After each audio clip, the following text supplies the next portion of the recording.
Hello, what's up, YouTube? Welcome to another YouTube podcast video.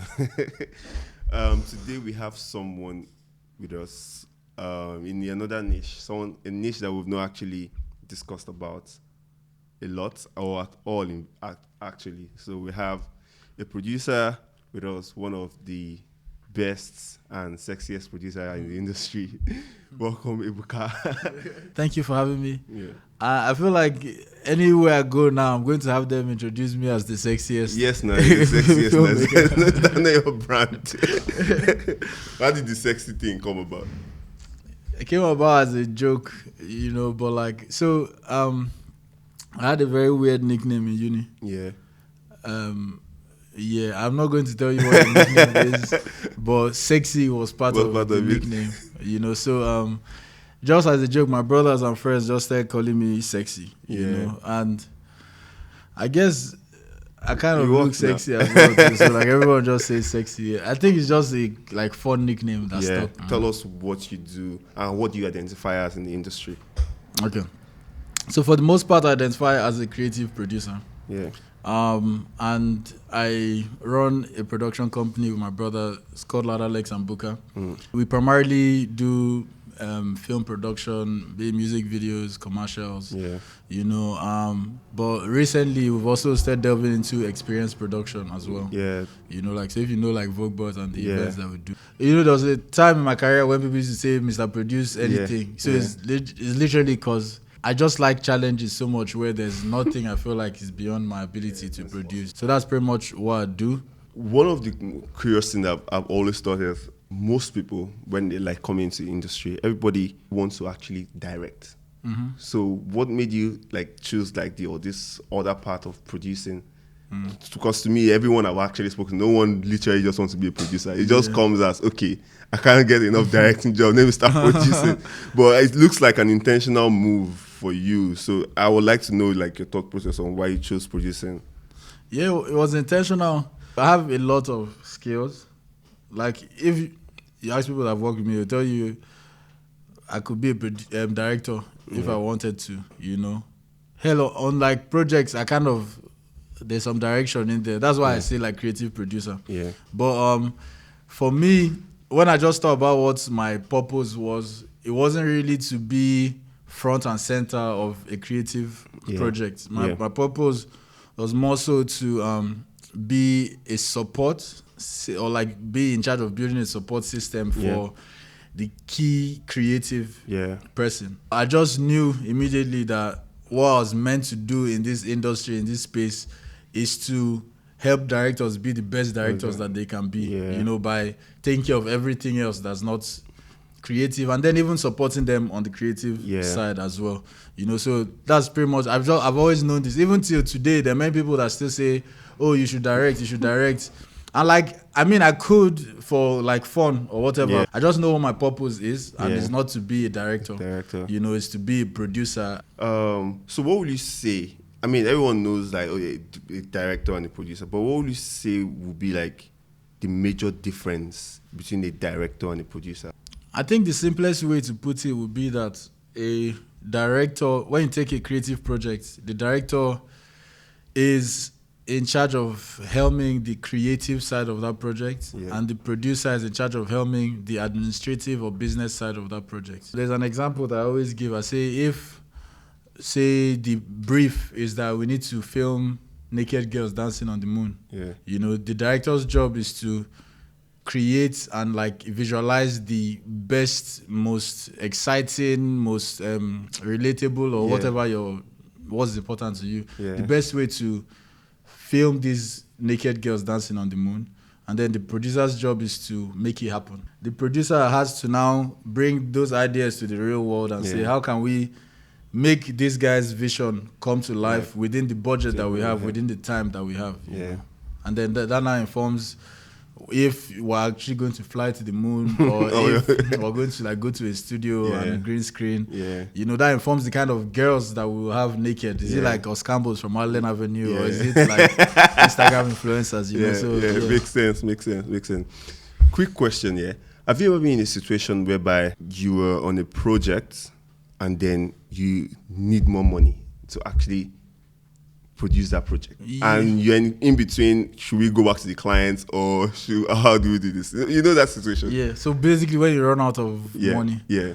I've been in those situations, and I learned very early in my career that going to clients is not It's not the an way out. option. Like, well, I don't know. I've not met the one yet that's going to come and say, "Oh, you want more money? I come take some." It's never ever worked like that for us. But in those instances, we've usually gone out of pocket. You know, I'm lucky to work with directors that are understanding or like that trust me in a way where if we make more profits than we set out to make on this project, you know you're going to be good. I'm going to be good. Yeah. But also in the same way, if we incur a loss, we're also going to like split it. So like that's how it's worked for me so far. Like I've never really gone back to the client to say, "Oh, we need more money." You know, I just figure it out. That's what my job is to do. So if it's in terms of calling in favors with like, you know, that's also the good thing about having good relationships with people that work with you. Yeah. Like it's not been a problem where like I'm going to end up in jail. You know, like because the people that I work with is off like good relationship. They know I treat them well when I can. So when like I need them to come through for me, they also do. Yeah. You know, but like to answer your question in summary, like that L is always on us when that happens. Unless if the reason why we've run out of money, I can blame the client for it. Yeah. You know, if there's no reasonable way for me to blame the client, so that's yeah. How did you like start it, like producing in general? How did you like penetrate into the industry to this point where you are now? My journey to this point, it's like a bit of a weird one. Yeah. So in uni, I used to be a part of like a Christian drama creative group. So we used to do drama. They used to do dance. Let me not say we used to, because I don't know how to dance as well, but I used to just follow them and make music. So I started rapping then. You know, in that Christian group, like just out of for kicks, like I wrote a verse. Were you producing the drama? No, I was acting the drama. Okay. I was produced some. I was producing dramas in my church as a child. But I didn't know. You know. So in uni, then that's how I started making music in uni. And then I was also writing like short stories on my blog, you know, these erotic short stories. But then, so when I was just thinking about what I wanted to do in media, I think I was really good with music. Maybe one day you hear some of my own music. No. But I just quickly realized that music is too capital intensive. I wasn't a rich kid, right? So I just asked myself, what can I do with the resources that I have that is more skill based than capital based? You know, so I started this like YouTube channel then, you know, where I was writing shows, top 10 type of all those kind of things, you know. And then I also had this show called The Rundown or something. So back then, I think I did a Yemi Alade interview, I did a Files interview, you know. So like, so that's how I started producing. So you're literally producing those shows? Without knowing it. So I was writing, presenting, and producing them. And then in that period, I went to audition to get a job as a presenter. But I was a good presenter, but I had like nerves. So I can't convince you that I'm a good presenter. You know, like in an audition, I'm going to bungle it. But like, if I get the job, I'm going to do it. So how do you get the job? How did I get the job? So when I went to this audition, I quickly realized I wasn't going to get the job. I saw their face; they weren't impressed. So what I did was, before I left, I told them, "Oh, you know what? I actually also write, and I create TV shows. Yeah, you know, like I've done this one with Yemera, this one, da. And they were now like, okay, so let's have another meeting, and I should come back and pitch them 10 shows, maybe like in 2 weeks or something. Yeah. I came back in a week and pitched them 21 shows. Oh, man. You know, because like it came very easy to me. So I got that job, right? Oh, man. And then as I got the job, I was presenting for them because so that's how I got. You use producing. So while I was there, we had the idea to do like a narrative series, and the boss was like, "Oh, can you write a sitcom?" I'm like, I can write a sitcom, and I go on Google how to write a sitcom. So I wrote the sitcom. We had it produced. Everyone liked it, and like the actors were like, oh, this is the best thing I've seen, written. So off of that, some of my colleagues referred me to someone else, who referred me to someone else. And then I quit that job eventually, went to do my master's, but I didn't do my master's because I realized I didn't want to do master's. So in that period, I was writing my feature, and that's when I started getting writing jobs because I met some Agba writers that plugged me. And then after that, I got a job at Maven Records to be like visual production manager. Oh, dope. Or while I was at the Maven job, I wasn't even producing any music videos at all for the Maven people. They didn't really trust us with that, but we're doing like, say, talk, content and things like that. But with the relationships that I was building, working in the music industry there, I met some people, that trusted me to produce music videos for like hotel, like Santi. Yeah. That's when I met Demola actually. Yeah. So someone that I knew, a friend introduced me to Demola to produce his first major, like big budget music video. So I did that, and then I started doing stuff with Santi or Dunsi, all those guys. So that's pretty much how I started out. And then I got popular within the industry for doing those things, and then other like normal mainstream non-hotel people started hiring me. Yeah. And like I said, from there, commercials and dope, so it was just a gradual build. Nice one. What's the greatest fear when in producing in general? I don't know. I can't think of any fear now because just in Lagos has put me through it's really the worst. Like, so I can't even say I'm afraid of waiting. We'll never see for Lagos. I can't even say I'm like, this thing here is my biggest fear because I've just tuned my mind in such a way that when I go to set today, we're going to come back with these shots. Yeah. However, it happens. That's just my default mentality. So no matter what happens, I'm going to come back with the shots. And anything that will happen where I can't come back with the shots, knowing myself, I know that it's not really my fault because I'm going to try my absolute best. So I don't really have any fears, but there are things that I'm wary about, and some of the things that I'm wary about is ensuring that the people that I've hired to do stuff do what we've agreed that they would do. People that stress my life the most, art directors, bro, like, or sometimes the stylists, like you've done your pre-production meetings, you've agreed that the beat is going to wear a black t-shirt, and then they come on set with a grey t-shirt. And I'm like, sometimes it can fly, but sometimes it can't. Like if it's a burial scene, he has to wear black, but and so there's something that happens here where they assume, like in their mind, they've tried their best to give you the black t-shirt and it doesn't work. So instead of them to inform you beforehand, they assume that great. They just great now. I'm black and white. Grey. So like those things, I don't fear them. I know that they're most likely going to happen. I hope that they don't, but I'm always just prepared to. So I've done things like maybe send someone to a boutique on set. Like, so producing in Nigeria is 40% project management and like what am I saying? Like 20% project management, 80% damage control.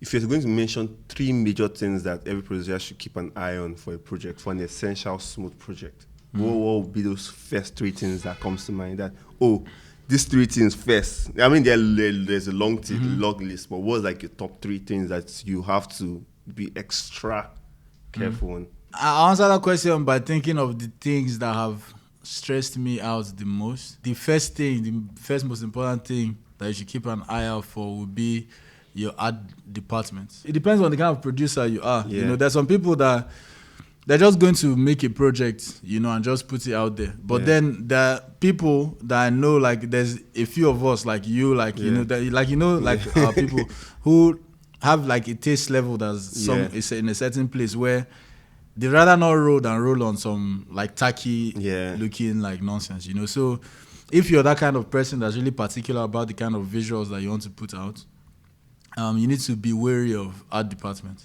Then the next thing that you want to be wary of, depending on the kind of project, is your cast, like the actors. Like it might be a very simple role, but if the person is just a fool, like just be rolling 1 million times. Exactly, so these are little things that on the surface they don't seem like, if you don't vet those actors well, you can like delay everyone on set. And then the last thing and this might be a specifically Nigerian thing, would be the gear. You know, because like it's a high volume economy in terms of filmmaking. This equipment go out every day. Every day. You know, so like I don't know, I feel like we've used the lifespan of these things where it's inevitable that something is faulty. You know, so, and we don't yet have a very strong culture of gear checking. These days I insist on gear checks, but the issue is that how can you gear check gear that's not ready, like that's still outsounding? So if you're having a shoot today and I have a shoot tomorrow morning, but you're shooting with the equipment that so like I can't gear check it until, you know, so like I just hope to God that when it comes, it works. As a producer in Nigeria, where you can gear check, where you can't, beware of those things that you've not checked and plan for any eventualities, you know, that might arise from those. I think we are very lucky in like our industry, especially in Lagos. Most times we are usually shooting not so far from the rental company. The rental place. So we say, one screw is missing. Bring it. Yeah. Imagine you're shooting in like Ibadan. Bro. The shoot is done. So if that's the case, then you absolutely cannot move without gear checking. Yeah. You know, and so I'll tell you a story, and this is what like maybe like one of the things that I look out for now is there's this project I did like line production, but the original production company was Iconoclast. Okay. So it was a short film music video that was filmed in Makoko. So the DOP was Swedish, the first AC was like Mexican. So like they all came in, and we scheduled a gear check because they would obviously those guys. That's how they will be surprised if there's no check.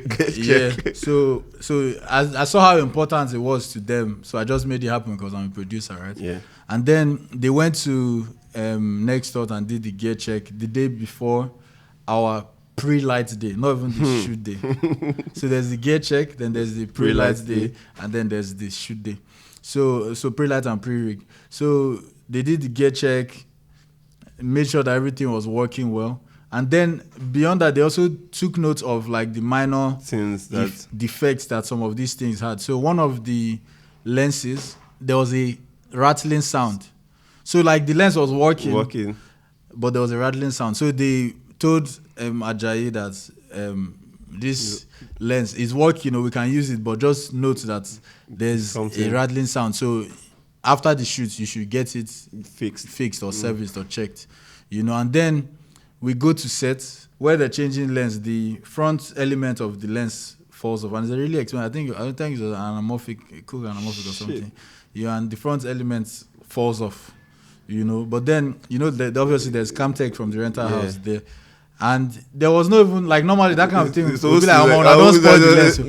But there was nothing. They're like, oh, you see. We told you. Yeah, we told you. So apparently, this is what was rattling, and they just took it back and that was it, Wow. But if we didn't do that gear check, it would be a different story because the conversation would be, you guys have damaged our lens. I won't have any defense. I swear, we are doing production in this country with Ishalan vibes. Bro. Like, there's no insurance. Exactly. It's just going to shoot. So it's things like that. And you realize that the structure, I know the other day we were talking about it. And when I was saying that, we don't have that structure yet, people just take it to be like, I'm just a snobbish person or I admire Wahala too much. But like, it's these little things that we don't do religiously. Yeah. And they affect us in many ways that we don't even know because we're not doing those things. Yeah. How do you come out of situations whereby the client and the director have expectations or their ideas are above the budgets that the client is willing to drop?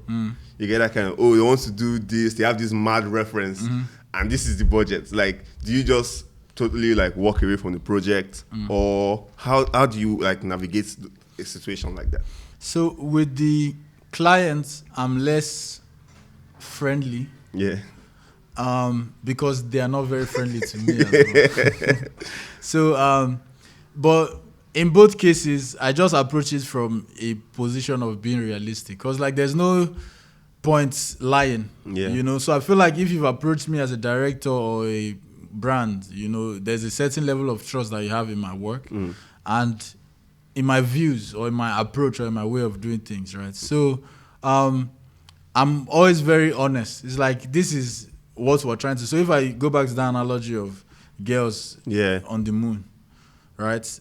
When I look at that brief and I look at the budget that we have, I'll tell you straight up, it's impossible to have girls dancing on the moon in any way. Or maybe it's possible, right? But if for us to do it within this budget, we definitely cannot hire a NASA spaceship, right?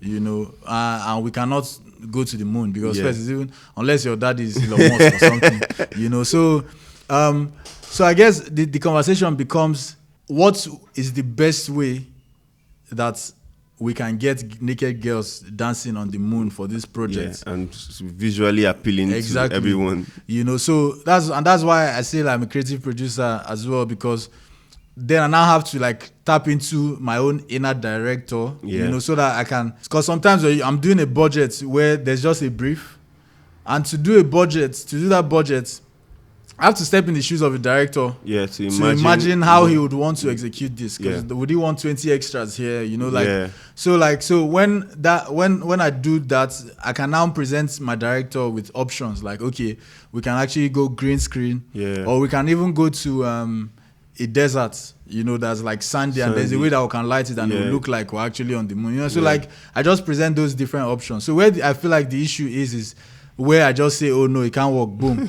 And sometimes it can't, and then I'll be honest and say, oh, maybe someone else can, but I personally can't see a way to make this work. So instead of like run into trouble and waste your money, I'll say, can you just like find someone else? They might feel bad in the moment, but they always come back to me because I still keep putting out good work. And it's very important for you to choose your battles, because if I go and fuck up on that job, that ruins my opportunity. Nobody take any excuse. Exactly. But like the more I keep delivering on the things that I feel like I can deliver on, you know, the more even people that hate me, sometimes they don't have any option. They just, oh, this is the guy to do it, you know. So to answer that question, I just present options, and I have honest conversations about it. It's like I can't lie to you. Like, this is what it is. But and then, like, it's not, you are not joined at the hip, right?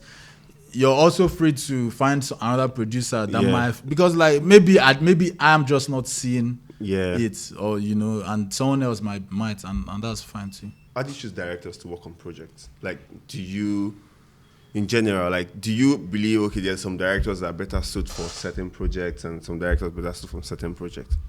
So for me, it's usually about your portfolio.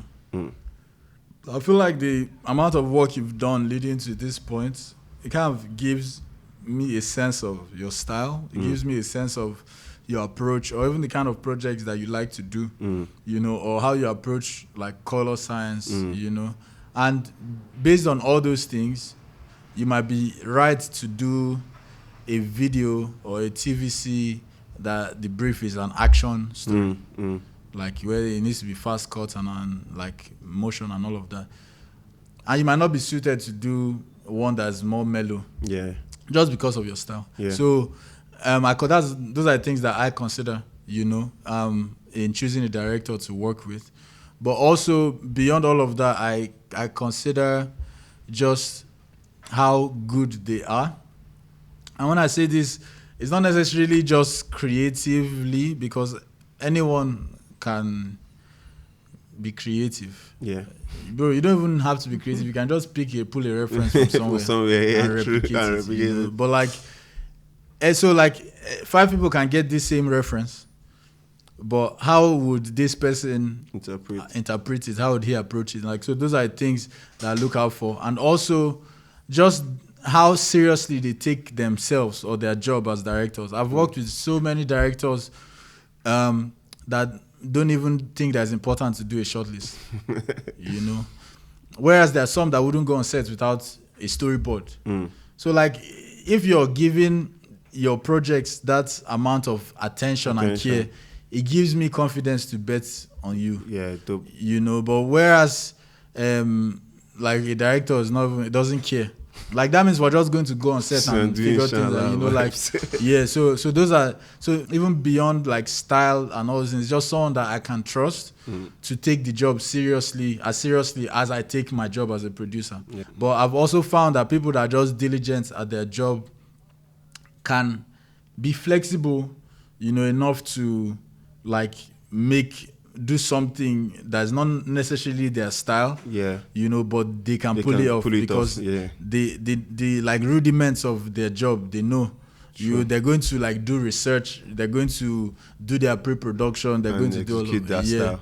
Do you work with new talents, new directors? Obviously, most of them are going to watch this stuff are probably not established directors.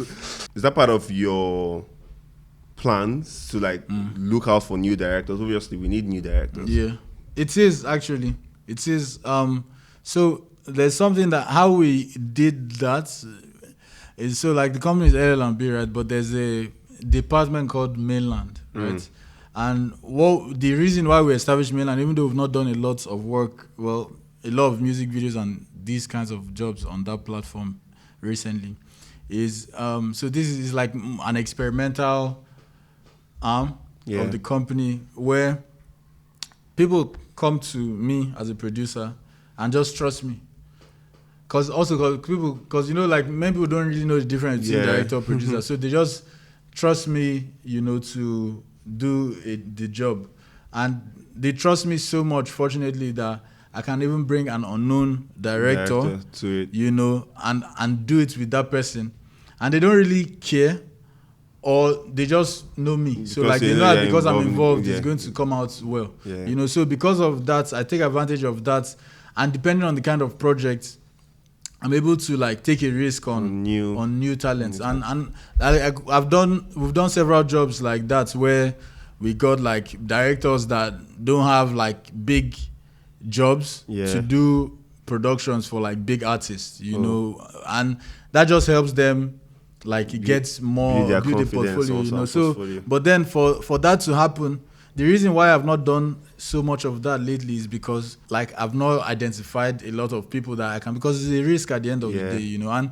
so like for a project like that, it would be low budget such that even if like we fuck it up beyond redemption, I can cover the cost, So, but there are not a lot of people that I can take that risk on, because I realize that it's an industry of talkers where like someone says, "Oh, I have a dream to be a director," but like I feel like you should already be directing. So there are a lot of things that I look at that gives me like the confidence to bet on someone, maybe even a DOP. Like there's this guy that I saw, like he's been following me for a while and I didn't even know. And sometimes I'm just browsing and I saw this. It's just like it's on Freedom Way, just like a sequence of a model walking down that Freedom Park Road, Broad Street. And how he framed it stuff. And how he created I know what you're it. Talking about. Is it Yama? Yeah, exactly. Yes. So when I saw that thing, I was like, bro, like we actually need to work. So now I have him at the back of my mind, and I might have like a small project where I can take risk on a DOP and say, oh, come and like DOP this thing, and it might work, it might not, but just that clip is alone, enough to. It just I can say, okay, just do this one, just do this one. So that's kind of how it works for me. And as a producer, so it's not just with directors, not just with DOPs, but like all the different roles. It helps when we can diversify like that, because there are different kinds of productions that require different kinds of things. Sometimes you might not be able to afford to put a lot of money towards like makeup. So it would be good if you found like a promising makeup artist talent that needs the portfolio, so they can charge less, than your favorite, How do you handle disagreement between director and clients? So let's say the director says, "Oh, this is the creative idea," and the client's idea is just somehow, but that's what they want, especially in cover of this is our brand guideline, or this is our. How do I handle disagreement with me, myself, and the client? Me, myself, and the director. But at the end of the day, we all just defer to hierarchy, right? With the project, the client is king. It's their money. Even if the idea don't make sense. Yeah, it's their money. So we have to now default to appealing rather than arguing. Sometimes even, so like I've learned some things to where you can even pitch an idea in a way that they feel like is their idea. So like that's what you saw. But if you can't agree, the client wins because it's their money. Yeah. Right? Especially if they've paid. Yeah. It's not like, so that where you can disagree and say I no do again is in the beginning. Yeah. You know, but once you guys are in bed, you have to do what they want. So after the client, the director is the next in line. Yeah. You know, and then me. So my needs tends to come like secondary to the needs of these two people. And so I explained that to the director as well, that your needs will come secondary to these people. Because you're thinking of your portfolio and your Instagram and Vimeo. But this is like they're literally, their financial year depends on this. And you might think you know better than them, which you probably do, but like that's nothing that you can ever say to them. Yeah. It's their brand at the end of the day. Like if it's your house, like this is your space, and you feel like you want to paint it red, and then the painter starts like, white looks good. No, white, you must paint it, and then after you play, you crazy. You know, so when you think about it like that, you realize how stupid that our arguments are sometimes. But yeah, so I think we just defer to hierarchy, you know, and then what I do to make myself feel good is I then do what I want to do on like maybe a director's cut or a producer's cut, you know. Yeah. So since it's the integrity of your Vimeo that you want to preserve, do your own. You know, give them their own. I think the reason I asked that question because I actually experienced something like that on a commercial production. They wanted to start the commercial one boring frame, and I just found a way to factor in the cost of taking that shot. So I took the shot separately, and I took their own shots. Oh, okay. So during post-production, I sent them two of them and asked them, okay, which one do you like? And they wanted my cut. I'm like, so are you going to pay me extra now? Sometimes you can't just visualize it no matter how you explain and stuff like that. So it's really a very, very weird situation. Do you think producers get their flowers enough or their credit enough, especially in the music video industry? I think the answer to that question depends on what you, as a producer, considers like your flowers. Yeah. Right? I think that most producers don't really want to be the celebrities, you know. So in that regard, the flowers that they need will just be, just give me my money, you know, or give me my credit so that I can like leverage on that to get more work or build my company better. Yeah. You know, but if you're a producer that wants to be a brand, you know, then I guess you could say that you don't get enough credits or enough flowers. You know, there are also different kinds of directors. There are directors that want to be like, say, like TG, for example, is a kind of director that he himself is a brand. Yeah. So there are other directors that are not necessarily just like pushing themselves as a brand in addition to the directing. Yeah. You know, so if you're a TG kind of director, you would want your flowers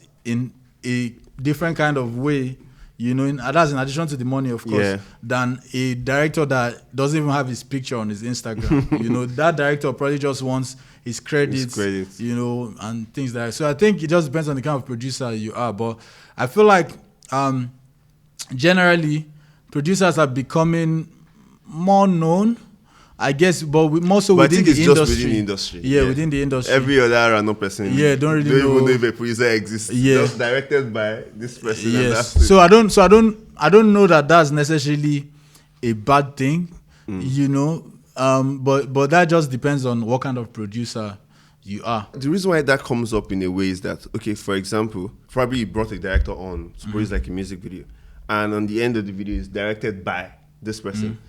The potential clients that wants to reach out now would think they don't know who's the producer or the production company. They're just going to reach out to the director straight up. And maybe there's no binding contract between you and that director, and the director decides to produce and do stuff by himself. So it's almost like it's a weird circle in a way that, okay, I brought this and then you... I understand that perfectly, and it does make a lot of sense. And is something that I've thought about several times, and I did think about even like before like venturing into this line of work. But I just came to terms with it, right? I believe that there's no way to hold someone down, especially in a country like Nigeria. You can sign a contract, but we know that contracts aren't really binding. Like artists renege on their record label agreements, right? How much more a director? So my belief all along throughout my career has always been that the way to hold someone down is just by being valuable to them. Yeah. Even if job comes to you on your own, you know, wherever the jobs come, you're going to want me to produce it. But at the point where, and it's happened too, where maybe they feel like they don't need me anymore. That also, like, that's inevitable. Yeah. You know, different people want to build different things. These days, directors want to build their own production company. So I think it's not something that I cry over. It's just it's life. Just life. So my own thing is that for the success of my company, I just need to think of ways to keep myself and my company profitable. You know, hence like venturing into experience production. You know, so like I'm not going to die on fighting for credit with because like it doesn't even make sense to me to see the credits in video starts produced by Ebuka. Like it makes the video more tacky. So Ilada Legs and Buka production, cool, but even at that, no one is really going to look at that. So like it's something I think about, but I don't let it worry me because I just feel like the more I keep doing what I do excellently, improving at it, striving to be the best at it, there are just some things that are undeniable. You know, like sometimes you might want to do things on your own, but I guess maybe a time comes where there's a project that you're like, oh no, this one is too much for me.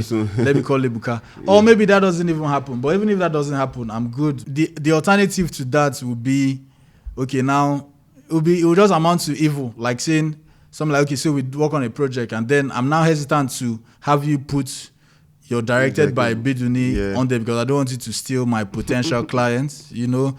That you're going to interpret that as being wicked, you know, and even me, I will too. Since I can't do that, I just come to terms with the fact that the director is always going to be front and center. So just be valuable to them, and at the point where your value to them expires, like you're not going to die if you know what you're doing. You figure yourself out. Do you have plans to direct in the future, or do you have plans to direct at all? Maybe it might be just a personal passion project or something. So I don't have plans, but I know that it's inevitable because I'm the kind of person where like I challenge myself a lot. So it'll just be a thing where I'm just like I challenge myself to do it. You know, I'm just going to do it for fun. I've directed before. You know, like it's just. But even if I direct something, I'm most likely not going to put directed by me on it because I don't want to build myself or my brand as a director. You don't confuse. Exactly. And audience are not necessarily confused, but you know, it's like an industry where I service directors, right? So I don't want directors to feel like I'm in competition with them because I'm actually not. Like that's not what I want to do. So where I direct, it would probably just be me trying to like scratch an itch. But I think that where I would most likely direct would be more narrative stuff, like maybe like a film, you know, like if there's a vision that I have and I just feel like I want to do it how I want to do it and I don't want to defer to anyone else's like vision, then I probably would do that. But like, do people mistake you for director? Yes, because people do, because people don't really know the difference. And because of how I am and how I look and how I move, I'm a very imposing figure, I would say, right? So on a project, because of how outspoken I am, you know, people would tend to just assume that, oh, that's director. Because sometimes some directors that I work with are like reserved. So how we work is sometimes they just tell me what they want. I mean, I just go and like ginger and make it happen. So because the average person on set is seeing me like active, they just assume that I'm the director because they don't know better. But what would you say has been your most challenging project? The project where you saw the highest shege? I don't know. I can't think of anyone because the shege, it's like there's every project just comes with its own. There's projects where an area boy from nowhere got on our crew bus and followed us to like Ibejuleki and was working with us, and then no one knows who this guy is, you know, and then I had asked him to leave the bus, you know, even gave him ticket to find his way back to wherever he came from. but like he didn't want that. He took a glass, smashed our crew boss glass. Yeah, or projects where we're filming a fight scene and then an actual fight breaks out. Like so like there's just different like levels of shege, But I don't even know which one is the most, bro. Like I think we just exist. Just pick anyone and just tell us about PTSD it. I mean, it's been interesting for people. People will see how mad the project came on without seeing the challenges. Let people just know who went behind the scene a bit. Okay, so a project. Do you know this Kiss Daniel song Echo? Yeah. So we did that, and I don't know whose bright idea it was to film that in the heart of the trenches. So like I can't remember what that place is called in Mushin. There's this. Yeah, but Mushin is already bad. It's already bad, but there's another place. There's a corral inside Mushin. So what they told us was that place is where armed robbers go to rent gun from when they want to rob. So we're filming here, and like just for context, in this ghetto that we're filming in Mushin, everyone, men, women, children, all their tongues are blue. So everybody's under influence or something. Everyone's on colos.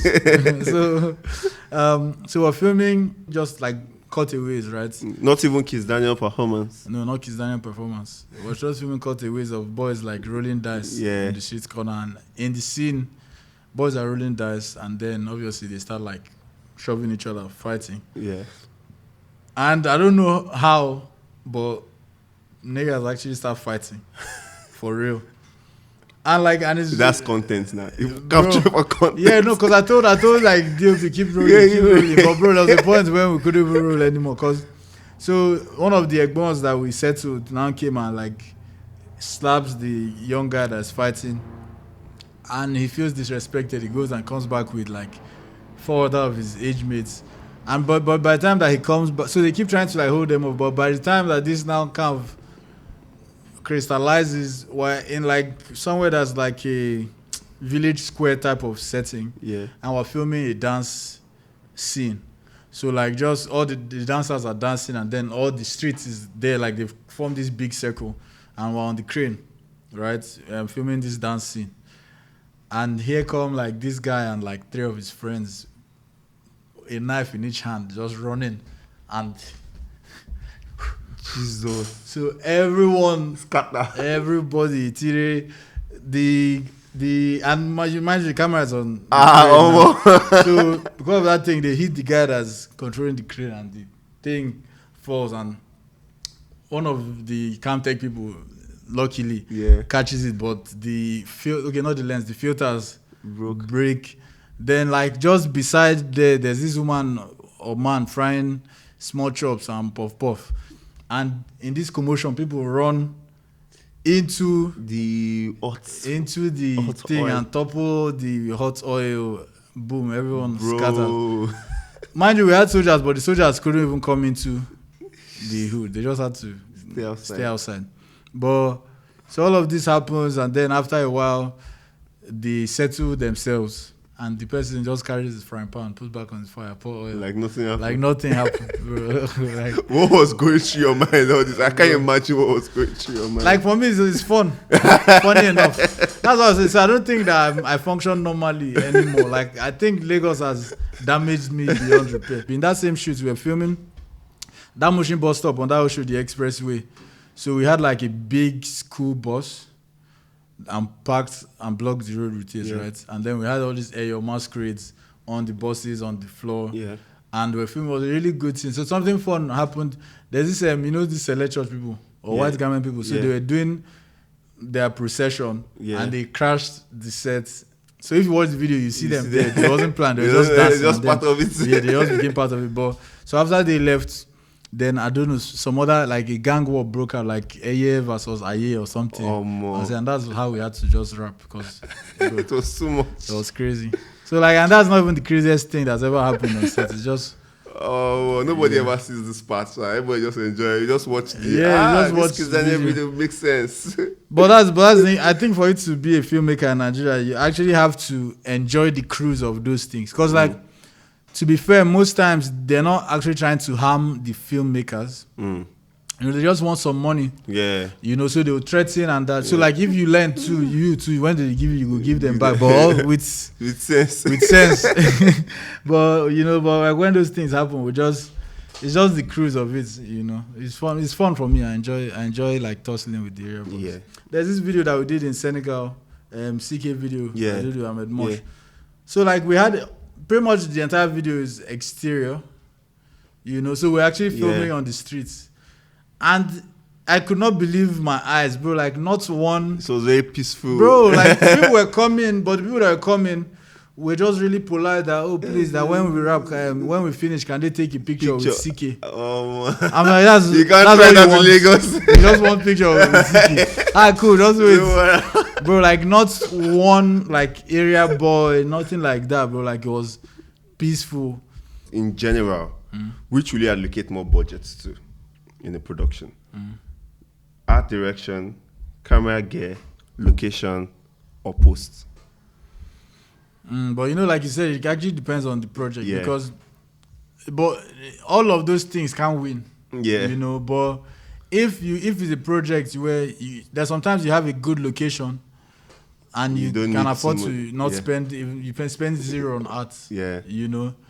And if that's what it is, then you just find your location and allocate all the money you need to the location. Yeah. So you don't have to spend on art. Yeah. You can just buy a few props here and there. Whereas sometimes it's the other way around where you just have a blank space and then you allocate the bulk of your money to art direction to make it look. Sometimes you don't need to spend a lot on gear. Because it might just be a video that doesn't require that you change the game in cinematography in Nigeria. Or it might be a video where it's all exterior, so you don't need to spend so much on lights. Yeah. So like, but at the end of the day, I guess it's just for you to just develop that skill in prioritizing what's important or making the budget work. So like, if you have this budget, I guess it's now for you to say, okay, for you to make this budget work, what would I prioritize and what can I deprioritize? So for example, it's not a big budget, but you might find like a very beautiful exterior location. Yeah. So then you don't have to spend money on lights, you don't have to spend money on sets. You can just maybe spend money on cast. Like maybe you can now afford to get Penge's video vixen in Nigeria and give her like maybe 400, 500 or whatever. Yeah. So like there's no one answer to that question. It just depends on. Okay, let me rephrase. Would you rather hire an expensive DOP and a cheaper colorist, or an expensive colorist and a cheaper DOP? I think I'd rather hire an expensive DOP than an expensive colorist. Because sometimes if your DOP is good enough, even just the Rec 709 you're looking at on set, Can pass. Yeah, so if the colorist want to stress me, I just say, bro, fuck you. Just slap that Rec 709 on the screen and let's release it. Yeah. But if your DOP is bad, I don't know. There's sometimes that even the best colorists in the world cannot save you. Yeah. So maybe you don't then turn it to a black and white video or something. True. So for me, I hate to fix things in post. That has to be an absolute last resort. Like I would spend whatever I have to spend on set. Because if you leave set with stuff that you're proud of, then post. Yeah, it's a breeze. Yeah, it's a breeze. And even if the guy wants to frustrate you, you can say fuck you and you find someone else. But you know that the content I have is good. But if the content you have is bad, like even the best, if the best post house might just not be able to help you, and you can't really fault them because you know that you even give them like work content. Between location and art, I'll spend on art. On art. Oh, more than the location. Why is that? Because the location is the location, right? I like for my things to look unique. If you're creative enough, you might be able to find a new way to shoot it that no one else has, but at the end of the day, it's just that location. And then when you shoot it, someone else will come and shoot it and drop the video before you even drop it, So, but like, I think if I have a good budget for art, I can pretty much create what I want. And then crash it and no one can see it. Even if I give you the art breakdown, you might not be able to replicate it in the same way. Just like, I'm sure people have jacked your treatment before, but they might not be able to do it in the same way. Yeah, So like, I love spending on Well, art. obviously that's more expensive, yeah? It is more expensive. Yeah. It is more expensive. Any plans for feature films? Producing feature films? I know you say you're going to direct. Yeah, definitely production more so than directing. But like I might direct, but like definitely producing. So a lot of people don't know that before I was a producer, I was a screenwriter. You know, so like so film was even like the first thing that I was doing before. But you know, in Nigeria, it doesn't really pay. My pivot into production was a financial thing. Yeah. You know, but and because I wanted to come back into film on my own terms. Yeah. So like with the portfolio that I've amassed, relationships I've amassed as a producer, the end goal is to bring all of that back and use that to make tell stories that I want to tell, because it's kind of been like a journey for us. Like we sell music videos with alter people, and then some of the mainstream guys took notice, and then we started doing mainstream music videos, and those were so good that we started doing like brand videos, and those were so good that we started doing commercials. So like for us, the next natural next step is film, and we're working on like some projects now. We can't wait to see. Trick question. In general, don't tell me that it depends. It depends. Just tell me what you feel. Producers or directors, who makes more money? Okay, let's even limit it in Nigeria. No space. In Nigeria, I think that directors make more money. We don't have a big culture of production companies. So even if you think about the big production companies, they are directors' production companies. You know, so that means most likely the producer is working for the director. You know, so that's why I say directors make more money in Nigeria, because they're still front and center. Like when people, like even projects that I've produced, that maybe even like I hired the director to do, you know, like you said, most likely it's the director that's going to get all the like just eyes. Unless if it's a referral thing where someone asks the guy that did the video, I need to recommend, and they tell me, you know. So that's why I think directors make more money. But I think this is just in the music video space. In the movie space, producers make more money.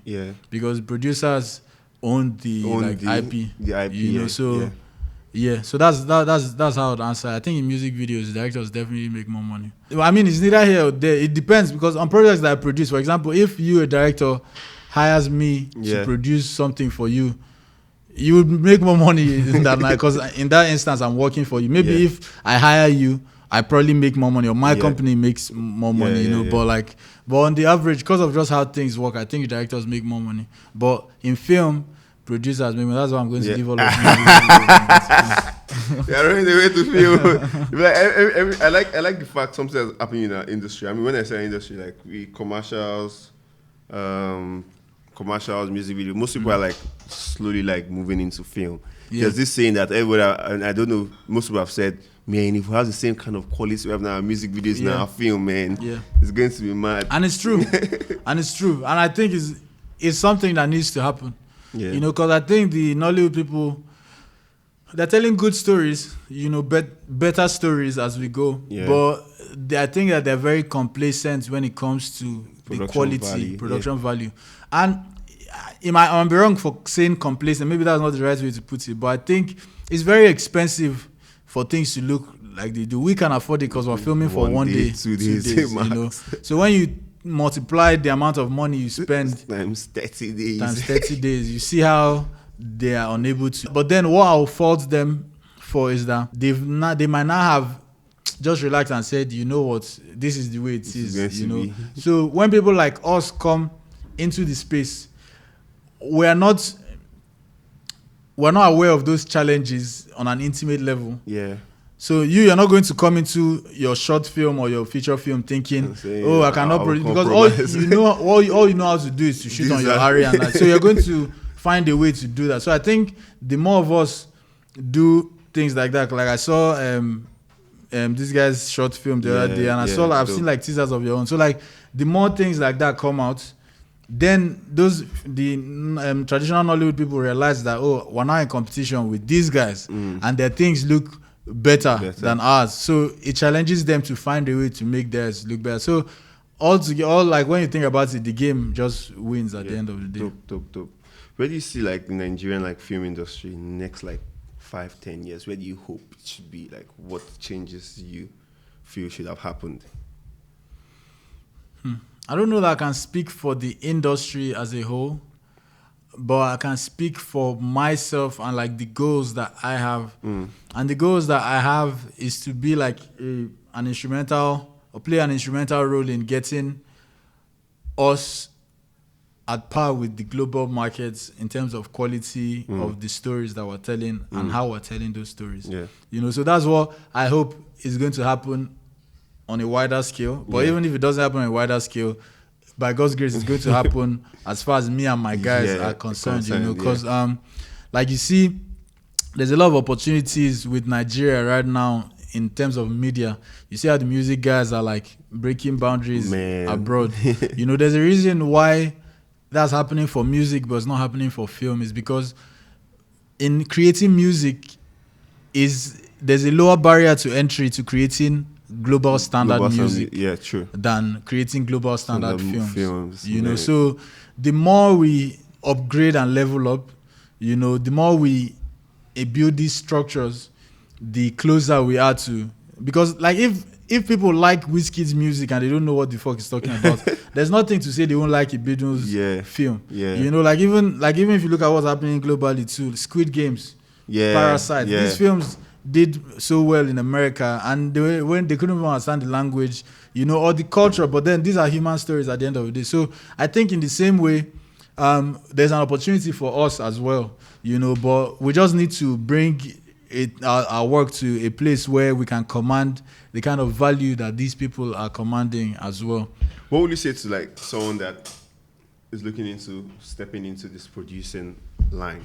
Someone that is not looking to become a director, he also wants to produce. Maybe he just has a dream, doesn't know how to start. What words would you just leave with someone like that?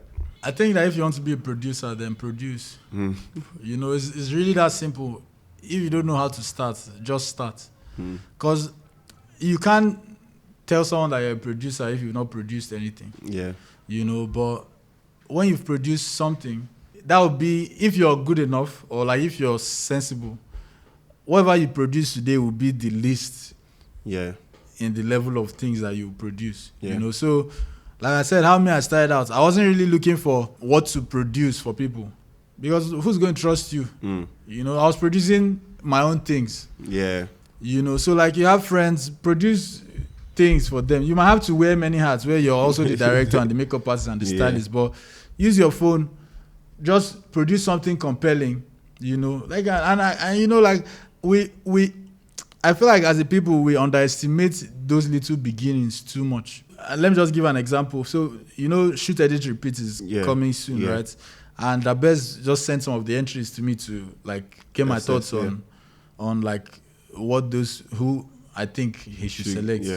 And something I realized quickly was that, bro, there are a lot of good storytellers, because I think what they asked them to do was make a video about your film journey so far and how some of these people told that story.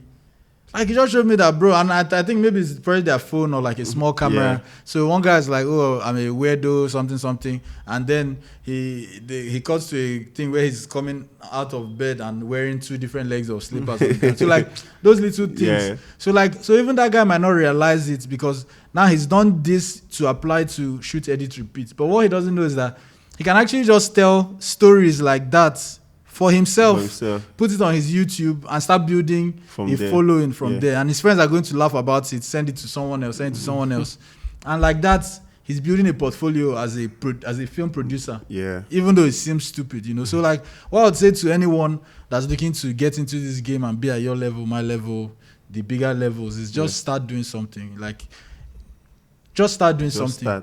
Just start doing, like, even these Sydney Talker, all those guys, they're producing content as well. You know, so like there's literally there's nothing that's too small that you cannot produce or too big. You know, you just need to get your foot in the door. And if you have the opportunity to meet someone like me in real life or someone like you in real life, you're not just going to tell them that I'm an aspiring. You say, I've done this. You say I'm a budding producer, and when Ibidu asks you, what have you done? You start showing him. So like, obviously, it's not going to be at the quality of your quality level. Yeah. But just like I was able to recognize some promising things in Yama's dark short clip, or recognize some promising things in those entries. Yeah. I feel like I might not even like you for your writing, but how you've composed those shots tells me that, oh, you actually have promise as a DOP. Yeah, true. You know, how you've edited it can tell me, why did you choose to edit this, put this like this, use this transition here? And then I might just even, you might want to talk to me about being a producer, and I tell you, okay, what about an editor? Do you want to try editing? You know? So like, but you can't do any of that if you're an aspiring. Something. So like, when I was looking at those entries, I looked at the profiles. Anybody I don't see even one film anything in the past, you're just cancelled no matter how good your story is, because you're still here aspiring. People are already people done this and they aspire. Aspire. So like, that's the one advice I'll give anyone, is just start. However small, however stupid, just start. And like, do it the best you can. There's Google, like how to make a short story. Yeah. Boom, do it, put it out there. It'll be whack. You get better. Dope. Yeah, just be consistent, man. Dope. We've been trying to do this podcast for like how many years? Thanks a lot, man. Let me tell them to subscribe. They don't want to subscribe. Share, like, and subscribe by clicking the button. Yeah. I don't know. I'll put it anywhere. Peace out. Thank you very much.